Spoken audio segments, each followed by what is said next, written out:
일전에 한번 말씀드린 것 같은데 한번 제가 외줄 타기 하는 아버지 이야기 한 적이 있습니다. 한 사람이 외줄을 타고 있어요. 외줄을 산과 산 꼭대기에 연결해서 외줄을 타고 있습니다. 외줄을 타고 자전거를 타고 쭉 한번 갔다 오니까 사람들이 와 하고 소리를 지르기 시작하죠. 그래서 사람들이 너무나도 열광하는 거예요. 그래서 그때 혹시 여러분 저희가 다시 갔다 올 건데 잘 갔다 올 걸 믿습니까? 사람들이 네 믿습니다. 그래요. 쭉 갔다 오니까 또 사람들이 환호성을 지릅니다. 여러분 제가 여기서 한 사람을 안고 갈 건데 같이 갈 사람 있을까요? 라고 하자 그때서야 갑자기 사람들이 침묵하기 시작하는 거죠.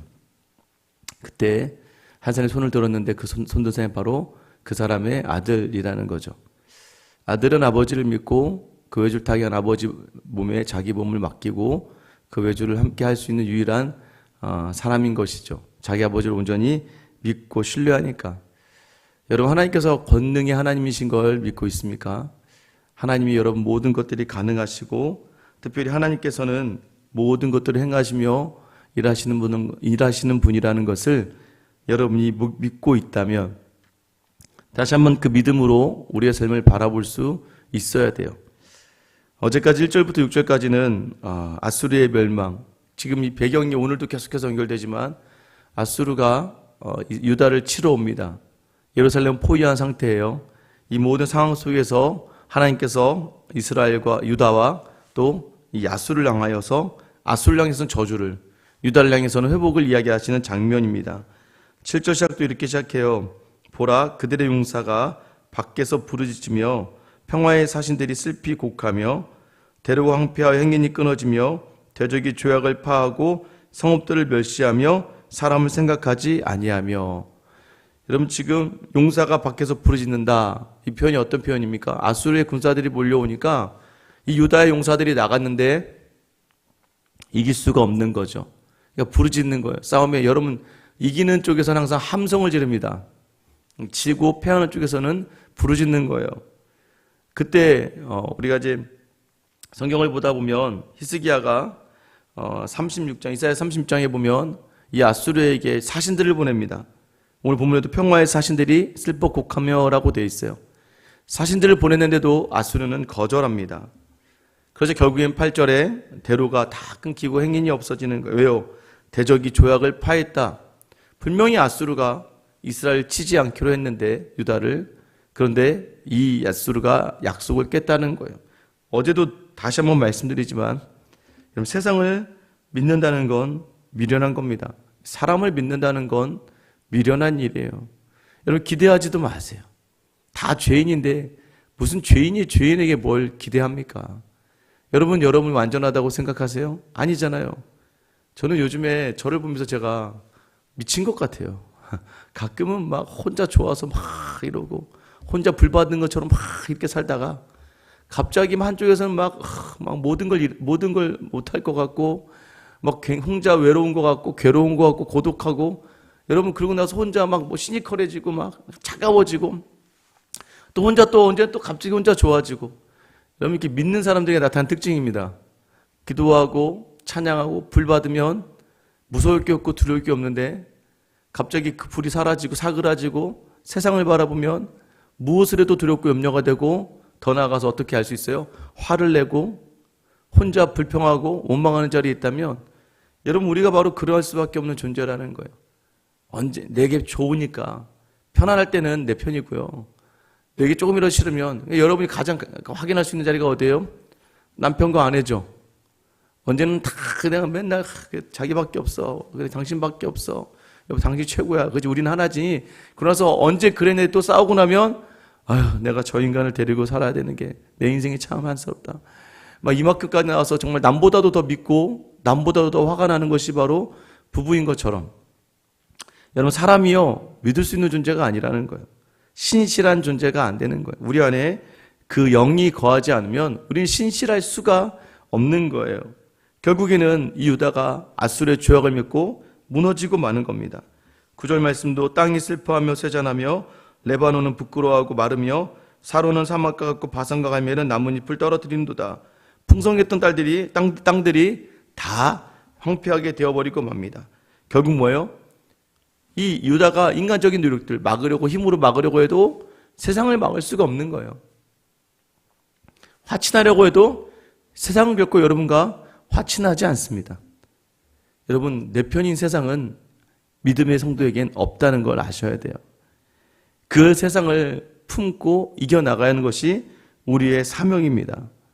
여러분, 그러면 언제까지 그래야 됩니까? 라고 이야기한다면 오늘 성경이 그 답을 줍니다. 10절이죠. 여호와께서 이르시되 내가 이제 일어나며 내가 이제 나를 높이며 내가 이제 지극히 높아지리니. 하나님 반드시 우리의 삶 가운데서, 우리 인생 가운데서, 믿음의 자리 가운데서 그저 있지 않으시다는 거예요. 이제 정확한 시간에, 하나님의 정한 시간에 하나님은 일어나신다. 일어나셔서 스스로를 높이신다는 거예요. 여러분, 왜 높이셔야 될까요? 낮고 낮은 저 바닥까지 떨어진 우리가 볼 수 있게, 고개를 쳐박고 산 우리가 어디서든지 볼 수 있게 하나님은 높아지고 높아지시는 거예요. 그러나서 어떻게 하십니까? 11절에 너희가 결을 잉태하고 집을 해산할 것이며, 아수르를 향해서입니다. 아수르가 잉태해봐야 결을 잉태할 뿐이고 해산해봐야 집을 해산할 것이며 호흡을 불이 되어 너희 삼킬 것이다 라고 이야기해요. 12절에 보면 민족들은 불에 굽는 횃돌 같겠고, 불에 굽는 횃돌 결국 하얀 재밖에 남지 않죠. 결국은 재밖에 남지 않아서 잘라서 불에 사르는 가시나무 같으리로다. 결국 가시나무, 이게 가시나무라는 표현이지만 가시덤불 아시죠? 이게 막 황량한 사막에 굴러다니는 것들, 불만 살짝 붙이면 훅 타버리는 것들처럼 저 민족들 그냥 사라져버리고 말 것이다라는 거예요. 누구를 위해서입니까? 바로 자기 백성을 위해서 하나님은 그 대적을 하얀 재와 같이 만드시고 가시덤불처럼 사르시는 분이시라는 것을 말씀하고 있는 거예요. 그러면 이제 우리가 이 하나님을 보고 어떻게 해야 됩니까? 13절 같이 한번 읽어볼게요. 시작. 너희 먼 데에 있는 자들아 내가 행한 것들을 들으라. 너희 가까이 있는 자들아 나의 권능을 알라. 여러분, 믿음의 성도니까 들어라가 아니에요. 먼 데 있던 가까이 있던 하나님이 행한 일들을 들어야 되고 하나님의 권능을 알아야 됩니다. 하나님이 하나님 되심을 온전하게 인정하는 삶의 자리를 갖추라라는 것이에요. 여러분, 그런데 심지어는 밖에 있는 아수르뿐만이 아니에요. 내부에 있는 그 안에 있는 자들까지, 가까이 있는 자들까지.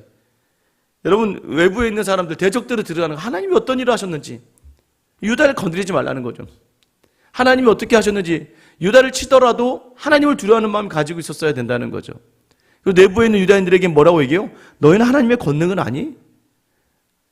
하나님을 믿는다고 하면서, 하나님을 신뢰한다고 하면서도 불구하고 여러분, 기도하지 않고 하나님에게 온전히 붙들지 않고 세상의 방법으로 어떻게든 풀어내려고 하고 세상에 내 머리와 내 지식으로 어떻게든 감당하려고 하다 보니까 결국 여러분, 세상을 더 쫓아가다가 유다와 같이 우상을 숭배하고 음란을 행하며 그 가운데 하나님은 없고 필요할 때 하나님을 쓰고 필요 없으면 하나님을 잠시 내어다 놓고, 이게 바로 우리의 삶인 것이에요.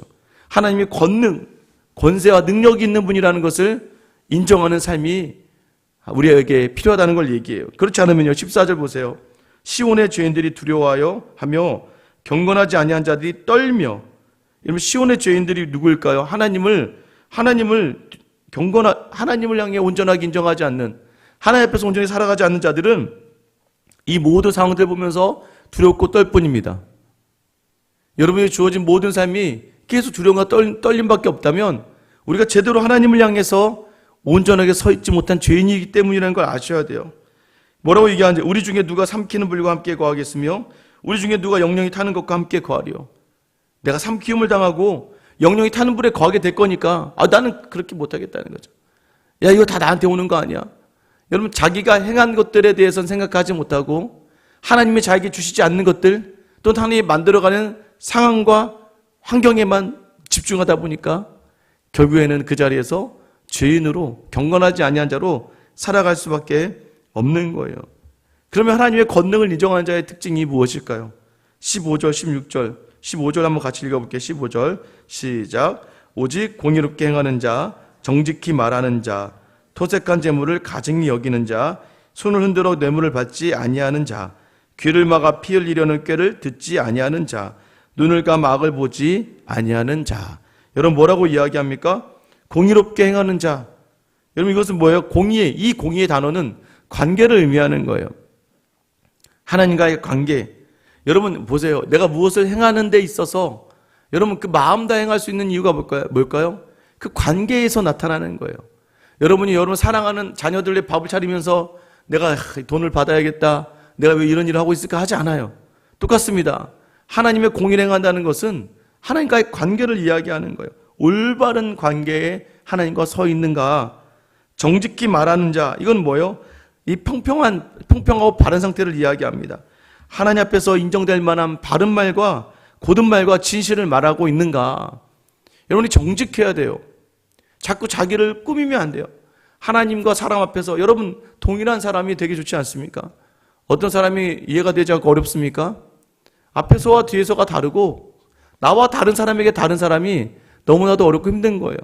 하나님은 정직한 자를 원하십니다. 올바르게 정직하게 바른 말로 고든 말로 나아가는 사람을 하나님이 원하시는 거예요. 토색한 재물을 가증히 여기는 자는 무엇이에요?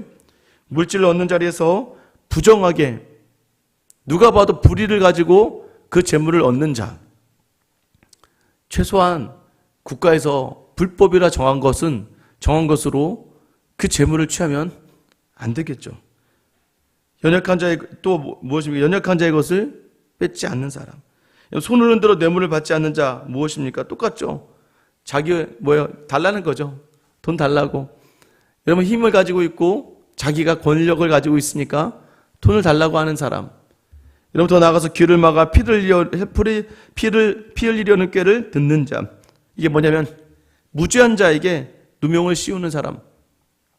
나의 의를 드러내기 위하여 다른 사람 함부로 험담하고 다른 사람을 이야기하며 무죄한 사람을 향해 말하는 자. 눈을 감아 악을 보지 않는 자. 이게 뭐예요? 악을 보지도 않고 따라가지도 않고 자신을 단단히 묶는 사람이라는 거예요. 여러분 이게 바로 하나님의 권능을 아는 사람이라는 거예요.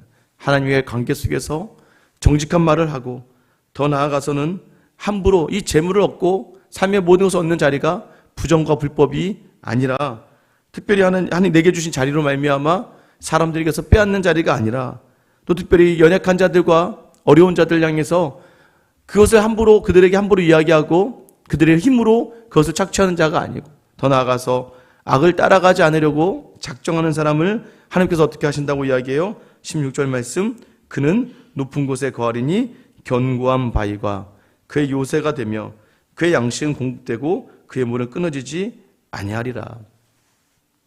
이런 사람들을 하나님이 높이시고 이런 사람들을 견고한 바위와 요새가 되게 하신다는 거예요. 여러분 왜 우리가 자꾸 두렵고 떨고 불평하고 원망하고 화내며 분노하고 있습니까? 하나님의 권세와 능력을 인정하지 않기 때문이에요. 어른이 계시는데 옆에 어른이 있는데 불구하고 자녀들끼리 소리를 지르고 손가락질하고 여러분 그 어른을 인정하지 않는 거예요. 그 사람을 존경하지 않는 거예요. 하나님이 보고 있는데 우리의 삶의 자리에서 우리가 어떻게 지금 살아가고 있는가? 또 하나님의 권능을 인정하고 있으면서도 불구하고 나의 노력과 나의 힘으로만 살려고 하는 아둥바둥하는 우리의 모습을 보고 있지는 않는가? 여러분 이게 한번 우리가 해봐야 될 일들 아니겠습니까? 여러분 늘 하나님의 이름과 전능하시다고 이야기는 하지만 삶의 자리에서는 그런 자리가 있지 않잖아요. 하나님께 나의 나됨을 인정하고 정직하게 나아가고 내가 안 되는 것들에 대해서 하나님께 토로하고 기다리고 참으며 하나님을 향해서 계속 시선을 두는 자리들. 여러분 오늘 다시 한번 여러분 안에 나는 하나님의 행하신 일을 믿고 하나님의 권능을 믿고 있는가? 또 하나님이 없어졌습니다. 하나님. 또 하나님이 내 삶에서 사라지고 말았습니다. 다시 한번 하나님의 행하신 일을 기억하며 권능을 회복하는 저와 여러분의 귀한 하루가 되시길 예수님의 이름으로 축원합니다. 기도하겠습니다. 하나님, 늘 더 주님을 바라며 늘 주님이 하신 일들을 기억하며 전능하신 하나님을 권세와 능력의 하나님을 인정하는 삶의 자리에서는 저와 우리 성도들 다 되게 하여 주시옵소서. 그렇지 못한 한 주를 또 살았습니다. 내 힘으로 살았고 내 능력으로 살았으며 하나님은 필요할 때마다 그저 부르는 이름일 뿐이었고 내가 하다 안 되면 그때 가서야 지푸라기라도 잡는 심정으로 주의 이름을 부르지 않았습니까? 단단한 밧줄 되시고 견고한 바위가 요새와 되게 하시는데도 불구하고 여전히 입으로는 하나님은 전능하시다고, 하나님은 모든 것을 이루신다고, 하나님은 내 편이라고 이야기하면서 삶의 자리에 하나님은 없었음을 고백하며 이 시간 다시 나를 위해 모든 일을 행하신, 나를 위해 전능과 권능을 행하시는 하나님을 붙들고 나아가는 저 우리 모든 성도들의 하루가 되게 하여 주시옵소서. 그래야 하나님과 함께 그 권능의 증인으로 모든 자리자리에서는 겨 복된 하루가 되게 하여 주시옵소서. 감사하며 예수님의 이름으로 기도드립니다. 아멘.